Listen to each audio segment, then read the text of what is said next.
छत्रपती संभाजीनगरमधून एक महत्त्वाची बातमी समोर येते। आज शिक्षक दिन आहे आणि या शिक्षक दिनी मुख्याध्यापकच शाळेमध्ये चोरी करताना रंगेहात पकडला गेला आहे। छत्रपती संभाजीनगरच्या कन्नडमधील वाकद येथील जिल्हा परिषदेच्या शाळेत मुलांचं मध्यान्ह भोजन योजनेचं तांदूळ आणि इतर साहित्य शाळेतील मुख्याध्यापक सहकाऱ्यांच्या सोबतीने लंपास करत असल्याचा धक्कादायक प्रकार समोर आला आहे। मात्र गावातील नागरिकांनी हा सगळा प्रकार उघडकीस आणला।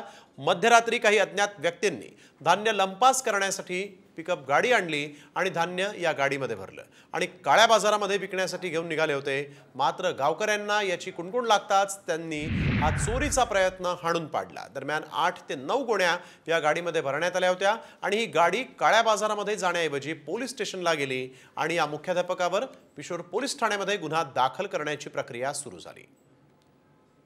मध्यान्ह भोजनामधील अन्न चोरणारा हा मुख्याध्यापक सध्या त्याला या प्रकरणी पोलिसांनी आता ताब्यात देखील घेतल्याचं कळत आहे।